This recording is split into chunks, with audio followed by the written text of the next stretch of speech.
Espaço à Fronteira Final, cá estamos nós de novo para falar de uma coisa que a gente geralmente não costuma falar aqui, que é Jornada nas Estrelas, né? Por quê? Porque não tinha nada no ar há um tempão e não teve nenhum filme esse ano, mas estreou na Netflix essa semana, aliás, na semana passada, o Discovery, que é a série nova de Star Trek. A Ed, que não é a única trekker mirim aqui. A única não trekker. Não trekker. Passei para ela o segundo episódio, não o primeiro, porque o primeiro termina com um gancho tão maneiro que eu mostrei o finalzinho. Ela ficou interessada e quis saber o que acontecia no segundo episódio do piloto. Aí, o que você achou, Ed? Eu achei o visual muito bonito, assim, colorido, e realmente você vê o espaço com tanta definição, é muito cativante, então dá vontade de ver mais. O roteiro estava bacana e dava vontade de saber o que ia acontecer. Eu só achei que o orçamento inteiro foi para tecnologia, foi para os efeitos especiais, faltou elenco ali, não tinha muita gente, não tinha muito personagem, e tinha a impressão que às vezes faltava personagem para fazer coisas. Você não via muito personagem. Eu tenho um chute sobre isso, mas aí provavelmente a gente vai falar mais adiante, de que como a nave, assim, considerando que todo mundo aí já viu, né, galera? O spoiler vai rolar solto. Como a nave ela ficou destruída no final do episódio, os atores vão ser contratados a partir de agora. A nova tripulação vai entrar a partir de agora. Eu acho que todo mundo ali, tirando aquele cara de pepino lá, que era o amigo lá, assim, eu acho que todo mundo ali era figurantão. Tô chutando. Mas assim, mesmo assim, você podia ter contratado pessoa. Não contratado, você podia ter colocado falas para essas pessoas, né? Para você, pelo menos, se importar quando acontecesse alguma coisa com elas. Chegaram para o departamento de design e falaram: go fucking crazy. Go nuts. Designer das armaduras, designer dos trajes, das armas e tudo. Achei que, mas não sei, eu achei que a tecnologia ficou muito presente e espaçosa demais. A primeira impressão eu gostei. Gostei da história, gostei da introdução, gostei daquela piadinha, negócio daquele símbolo do Delta para a nave poder achar eles. Pegada na areia, gostei, achei legal. Foi meio bate-sinal na lua, mas foi legal. Pois é, eu achei legal porque elas não recorreram a nada tecnológico, né? Foi um assunto de inteligência mesmo. Eu achei legal relacionado a isso, mas assim como o Ed falou dos efeitos especiais, parecido com Jornada atual no cinema, com essa nova linha temporal. Jogo de luz, aquelas luzes batendo no seu olho, dependendo do ângulo da câmera, isso é muito J.J. Abrams, entendeu? Eu estou sentindo falta, né, como do plano americano, da maneira que era a nova geração, Deep Space Nine, aquele negócio mais limpo, entendeu? Corredores iluminados, e fora o fato da tecnologia, de que está avançado demais para uma série que se passa 10 anos antes do Kirk. Enterprise respeitou, Jornada de Enterprise respeitou, e Discovery já está desviando. Por exemplo, aquela tecnologia de comunicação holográfica, aquilo foi usado no final de Voyager. Ou seja, até em Jornada já era uma coisa avançada. Entendeu? E tá 10 anos antes do Kirk, seria impossível uma tecnologia dessa. Ô, JM, você se sentiu incomodado? Ou incomodado a ficar com a sua bola? Não, por incrível que pareça, assim, eu fui com a maior boa vontade, né? Porque eu até falei aqui antes, eu fiz aquela brincadeira de que o pessoal reclama em cima de tudo e tal, dane-se vocês. Mas na verdade é que você fica mesmo chateado com certas coisas, assim. Por exemplo, eu adorei o seriado do Enterprise, porque quando você vê a tecnologia antes do Kirk, do Spock, do McCoy, você estava vendo ali uma rampa levando até onde eles iriam. Então, no Enterprise, você tinha brincadeiras, inclusive, em relação à cadeira do capitão, porque como seria a primeira nave espacial, o cara falou, pô, essa cadeira tá dura, não dá para sentar. O cara, a gente, de repente, põe uma espuma. Aí já estava puxando para o que seria anos mais tarde, nos anos 60.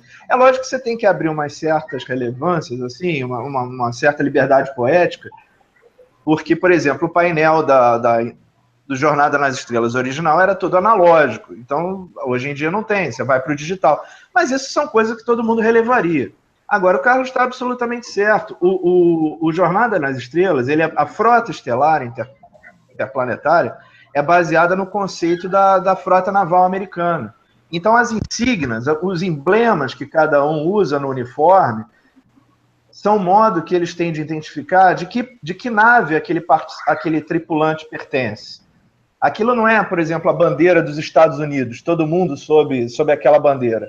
Para isso tem a bandeira da Federação, que é um globo com dois ramos assim. Aquela bandeira da Federação, todo mundo fica abaixo dela. As insígnias são o símbolo da nave. Isso quer dizer o seguinte, o cara um dia está perdido num planeta doido, acha um cadáver dele com uniforme, aquele emblema vai dizer de que nave ele era. Então as pessoas chegariam lá. Mas, enfim, o que aconteceu foi isso que a Patrícia falou. Oba, temos orçamento. Então, porra, vamos pirar nesse negócio, maluco. Vamos fazer. E aí eles começaram a fazer muita coisa, muita tecnologia. Isso que o Carlos falou está certo. Quer dizer, não tem a menor possibilidade de você ter uma comunicação holográfica. Os Klingons não têm a menor explicação para eles. A própria personagem principal, a Michael, que vira uma espécie de meia-irmã do Spock, fica largada no meio do nada. Quer dizer, não tem nem sentido para um vulcano fazer o que ele fez. Quer dizer, se você for pela lógica vulcano, o cara diria, a criança ficou órfã por conta de um ataque de uma raça, vamos colocar junto a cultura dela, para que ela cresça junto da... Ela não estava isolada no meio do nada. Era simplesmente eles levarem ela e entregarem ou para os familiares mais próximos, ou para dentro, que é muito mais fácil você criar uma criança dentro da própria cultura do que ela ser submetida ao bullying que ela foi a vida inteira por ser uma humana entre vulcanos, né? Então tem muito... comportamento nem um pouco vulcano isso. Não, assim, quer dizer, no episódio em si tem várias coisas que não batem aí. Você acha que isso pode ser explicado, assim, pode ser que ele tenha um laço com os pais, tipo assim, ele era o padrinho, aquela coisa de, se um dia acontecer alguma coisa comigo, toma conta dele. Aí isso funcionaria para mim e para você, para um vulcano jamais. Okay. Quer dizer, um vulcano é um cara que bota... As pessoas acham que os vulcanos não têm sentimentos, eles têm. Eles enterram esses sentimentos porque eles consideram que se você deixa um sentimento bom aflorar, você também permite que um ruim aflore. Então eles regulam tudo pela lógica. Se é lógico, eles fazem. Se não é lógico, eles não fazem. Tanto é que o próprio pai do Spock, o Syrek, ele tinha uma visão mais ou menos assim do próprio filho, ele olhava meio de soslaio, porque ele dizia, você não é totalmente vulcano. Então, os momentos em que o Spock ria e tal, dava aquele... Tinham vários episódios ao longo até da série de televisão, em que quando ele via o Kirk, ele ria, Jim! Quando o cara voltava, ele dava aquela surpresa, ele imediatamente ficava sisudo e parava, que bom que você está vivo, capitão. Porque eles enterram. Então não tem lógica para um vulcano fazer isso. Assim, só para completar. E Jornada sempre se baseou... 2 furos já. E Jornada sempre se baseou em roteiro. Assim, o que sempre fez a força de Jornada nas Estrelas foi o peso do roteiro. Era a capacidade de você botar um drama ou uma realidade que a gente vive hoje de racismo, de conflito, de intolerância, e usar a fantasia da ficção científica para causar um distanciamento emocional que permitisse ao público olhar aquilo sem se colocar na ação, mas ainda assim compreender o que estava acontecendo.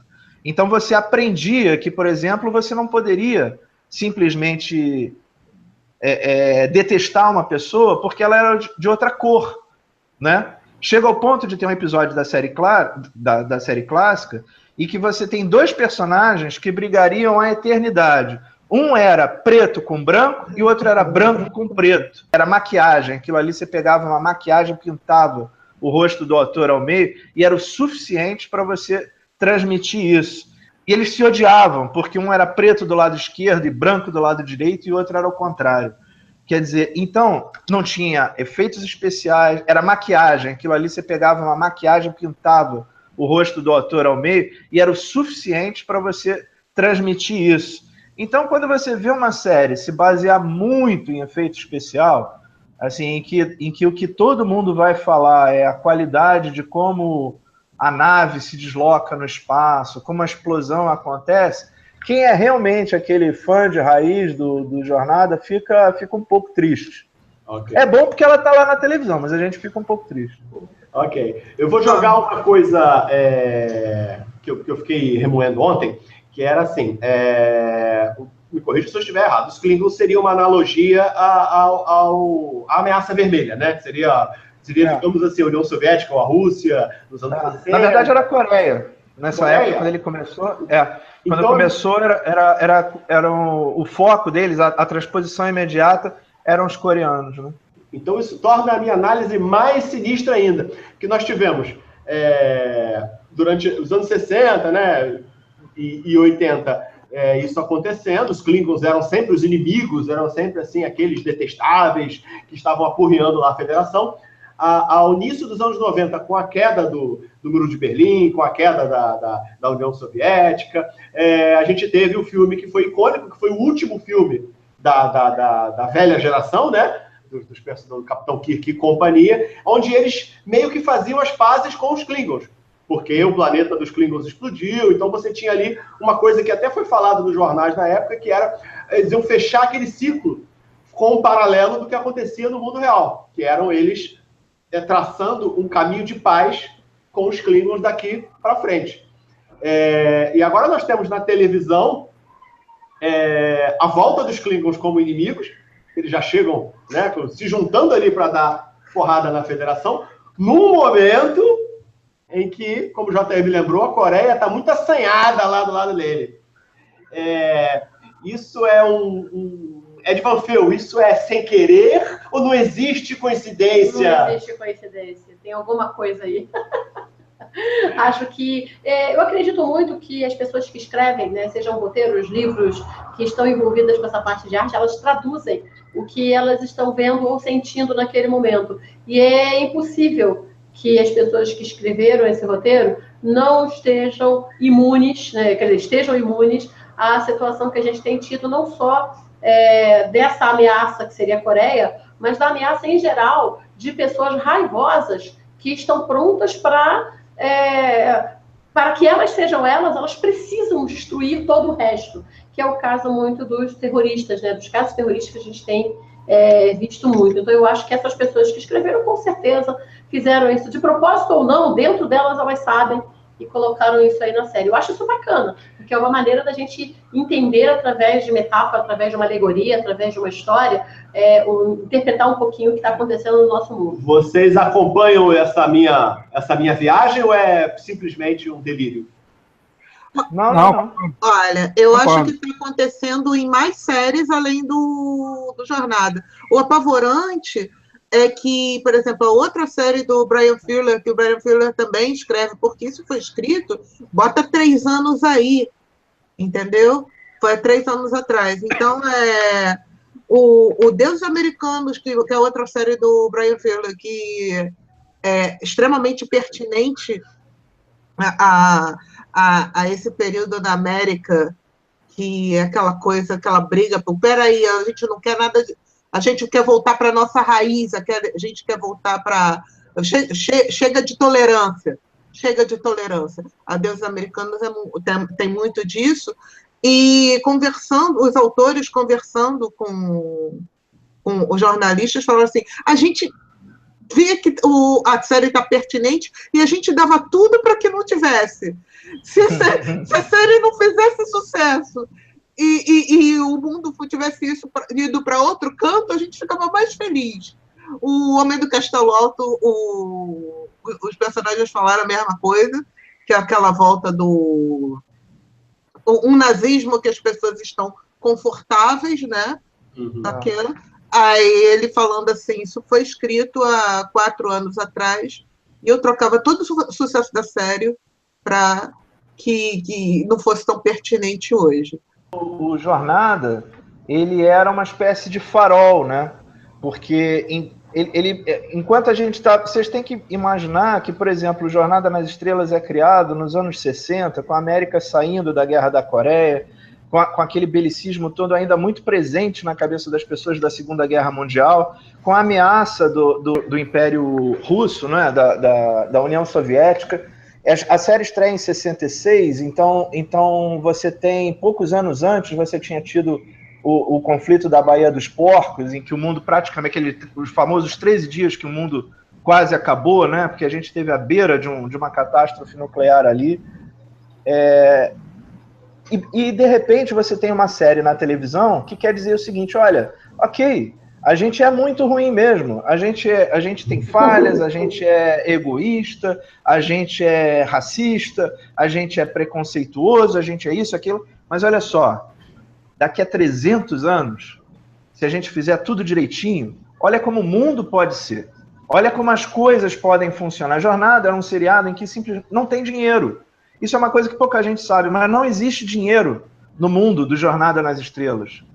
As pessoas não pagam para ter as suas coisas, elas estudam, elas têm medicina, elas progridem. As naves, todas as naves da Federação, todas as naves que aceitam ser federadas, você não tem cruzeiros de batalha, né? Você não tem o que em ficção científica se chama de heavy cruisers, né? Que são as naves de batalha. Todas as naves da frota são naves de exploração científica. A missão delas é explorar o universo, mapear o universo, conhecer... Cara, então é uma quebra tão grande em relação a tudo que antes existiu em matéria de ficção científica que criou uma geração enorme de pessoas. Hoje você tem cientistas da NASA, você tem pesquisadores, você tem pessoas em todas as áreas de pesquisa, em campos como engenharia, ciência, medicina, todos eles se criaram assistindo Jornada nas Estrelas e abertamente admitem isso. Então, você negar para uma nova geração uma visão otimista do universo, você dizer, olha, independente do que você fizer, o futuro está mais para Blade Runner do que para Jornada, é uma coisa muito chata, porque a gente trabalha sabendo que vai dar errado. Vocês sentiram isso no piloto? Ou ainda é cedo? O piloto, ele tem muito... Perdão. No piloto não senti, não. Eu tô achando o visual de tudo muito sombrio, entendeu? Era algo que não existia nas séries de jornadas anteriores. Mas pode ser você não vê aquele momento. Não, você não vê aquela atmosfera da Frota Estelar. Em que estamos todos felizes, embaixo da fogueira da Federação. Não tem esse visual, não acontece isso. Cara, mas... Mesmo antes de descobrir que a nave era uma nave Klingon, que era uma coisa desconhecida, não tinha essa atmosfera da nave. Mas o roteiro, ele vai um pouco para esse lado. Começa o roteiro, elas tentando salvar um planeta, que a número 1, a Michael, ela fala assim, olha, eles viveram milhões de anos sem a nossa ajuda. Aí ela, mas se a gente não fizer alguma coisa, eles vão viver mais 1000 horas. Elas se infiltram no planeta sem ferir a diretriz primeira e arrumam um jeito daquele planeta continuar vivendo. É uma nave de exploração. Tem uma hora que um dos alferes lá, que não está de vermelho, eu não entendi por quê, porque levou uma pancada antes de falar 2 diálogos. Eu acho que era pra gente ter a surpresa, que senão a gente ia falar assim. Tá de vermelho. Aí ele falou assim: por que nós estamos lutando? Ele tinha levado um tiro na cabeça, né? Por que nós estamos lutando? Nós somos uma nave de exploração, ela não foi feita para brigar. E Klingon foi feito para brigar. Não, e até a própria relutância da capitã em atirar primeiro, por mais que ela tenha dito, olha, o Klingon, ele só entende porrada, não dá tchauzinho para ele não, que ele encosta em você, tem que dar pedrada. Mas isso é uma doideira quando você vê que esse conselho parte de um vulcano. Cara, jamais um vulcano teria dito isso em momento nenhum. Você sabe o que um vulcano teria dito? Se esses caras são belicistas, a gente simplesmente não permite que eles entrem. Ou então a gente não faz contato com eles, a gente evita. Porque é contra tudo que um vulcano acredita você tirar uma vida de alguém de forma gratuita. A violência é a instância máxima da falta de lógica. Então, eu acho que ele se referia a dar um tiro como se fosse um tiro de aviso, não era explodir a nave. Não, pô, mas você não dá um tiro de aviso para um Klingon, cara. Mas funcionou assim, ele funcionou assim, ó. Eu só entendi isso aqui. Não, o que o Sarek falou é que os vulcanos conseguiram ter uma relação diplomática com os Klingons, porque quando encontraram os Klingons pela primeira vez, bateram não de brincadeirinha, bateram com força. Bateram para machucar. Porque é a única linguagem que o Klingon entende. Isso, quando eu ouvi isso do Sarek, eu falei... Ih, rapaz, eu vou perder minha insígnia de jornada, porque essa eu caí direitinho. Inclusive, achei super maneiro. Eu achei lógico. Não. Porque eles gostam de morrer. Eles não se ofendem em morrer. Eles gostam de morrer. Mas isso, até achar que é lógico, isso é até um pouco o reflexo do mundo que a gente vive. De que a gente batendo, revidando a violência com a violência, que a gente vai conseguir uma comunicação pacífica com o violento. Antigamente não tinha isso em Jornada. Consideraram isso mais um furo, então? Eu acho que a série tem uns negócios bastante corajosos, assim, porque ela resolve romper com... E isso eu acho que é uma decisão consciente, né? Ela resolve romper com o jeito que Jornada usava de contar histórias. Até aí, tudo bem. Quer dizer, por exemplo, Jornada sempre foi um seriado episódico, né? História, princípio, meio e fim em cada episódio. Então você ia lá, contava e tal, e aí agora entrou-se nessa história de arco, né? Então vai se contar uma história. É o que se faz com todos os seriados hoje, né? Praticamente. É tão corajosa que ela não apresenta a nave nos 2 primeiros episódios. A gente não viu a Discovery. O que nós vimos foi a Sanzu, que é a nave que se extrapola, se estoura lá logo no comecinho, perdeu a garantia de validade e rodou, né? E mandou a capitã pro espaço, literalmente, né? Pois é, cara, a capitã também é um outro negócio, né? Porque essa não é de autoria minha, eu ouvi aí de um outro lugar, mas até que faz você pensar.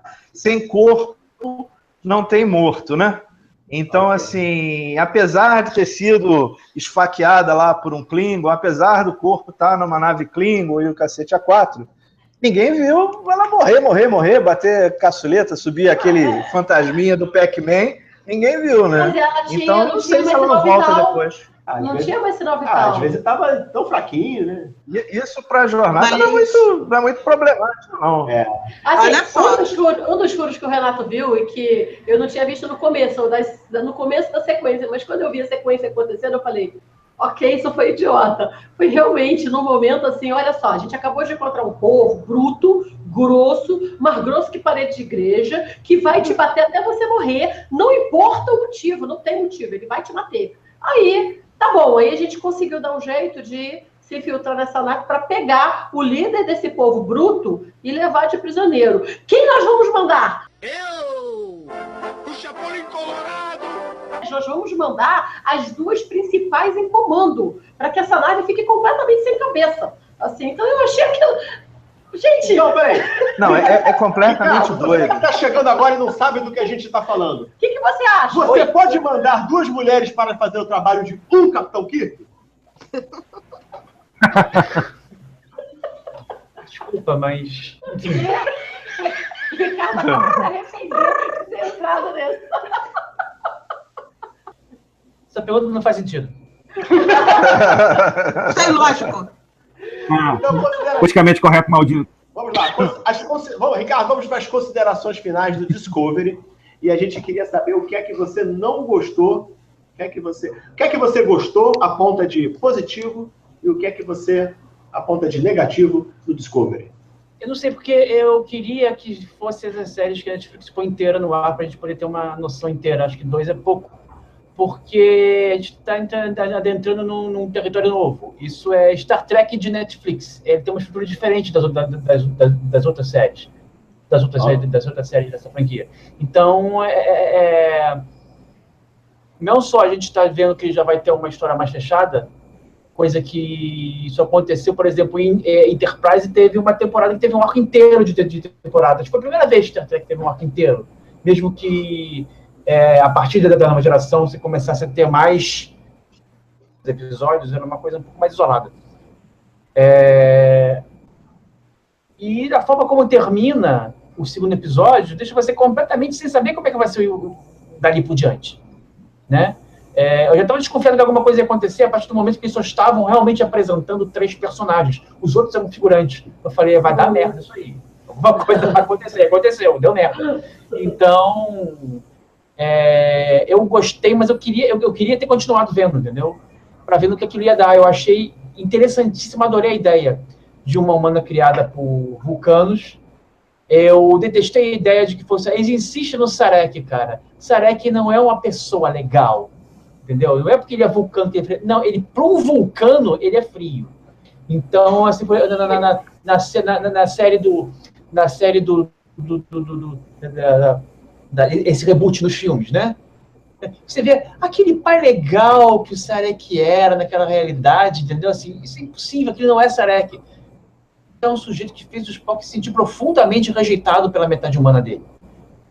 Eu detestei, porque assim, de certa forma é uma tradição, mas eles insistem na tradição também, de cada franquia do Star Trek você tem Klingons diferentes. Quer dizer, você teve os Klingons da série clássica, e aí no primeiro filme do cinema eles acharam por bem reprojetar completamente os Klingons, e aí esse estilo foi sendo seguido, entendeu? E agora você tem outros que também não tem nada a ver, aqueles Klingon careca, também com uma anatomia diferente. Eu não sei pra que essa palhaçada, cara, mas eu acho prematuro falar da série, porque nos 2 primeiros eu acho pouco, e terminou de uma forma muito, assim, tipo, olha, daqui, isso é isso, daqui por diante vai ser outra coisa. Então, eu tô ansioso para ver o próximo, para ver como é que vai continuar. Ok. Alguém quer meter palmas alguma coisa? Eu gostaria. Porque eu achei a Michael muito Mary Sue. Para quem não é familiarizado com o conceito de Mary Sue, é aquela personagem que tudo é ela vai fazer. Gente, até ver qual era o bagulho que estava lá causando a interferência. Gente, amarra uma webcam na Nina Pipoca e manda ela. Manda a imediata. Não tem uma sonda? Não tem sonda na época de Jornada nas Estrelas. Agora tem aquele trocinho que... Drone. Manda um drone, meu Deus. Aí mandou a outra, mete o dedo lá naquela coisa que está causando interferência, porque se está causando interferência, não deve fazer mal nenhum, né? Considerações finais. Eu acho o seguinte, eu tô com todos os meus senões em relação à série, que aí todo mundo já falou e tal, eu espero que os roteiros compensem. Eu espero que a gente veja um assunto relevante sendo bem tratado, sendo bem apresentado. Eu acho que isso é uma prévia da prévia, porque a gente ainda não viu o seriado propriamente dito, a gente viu praticamente 2 horas de apresentação da personagem principal. Acho que serviu para isso. Se eles fizerem boas histórias, se com o passar dos episódios a gente for entendendo que aquilo tá servindo para comprar, para vender, né? Uma história bacana que vai causar esperança nas pessoas, que eu acho que é o mote básico do Jornada, é você causar uma visão mais otimista e mostrar que a pessoa pode ser melhor do que ela imaginou que fosse, né? E que a gente trabalhando, se unindo, a gente conseguiria um futuro um pouco menos sombrio. Aí eu vou bater palma, vou gostar e vou relevar todo o resto. Gente, só lembrando para você que está aí vendo que a gente só assistiu os 2 primeiros episódios, né? O longa piloto que está na Netflix. O 3º episódio a gente ainda está aqui aguardando para ver o que vai acontecer. Por favor, deixe aí a sua curtida. Comente o que você achou até agora de Jornada nas Estrelas. E aproveita para se inscrever no canal e para clicar na sinetinha para receber notificações. Tá bom? A gente vai tentar no final, quando acabar, né? Terminar essa primeira temporada, a gente tenta se reunir aqui para fazer mais um bate-papo super legal de Jornada. E lembre-se, se você encontrar um Klingon na rua, ou você corre ou você atira. Não diga oi para ele, ele não funciona. Got it, please.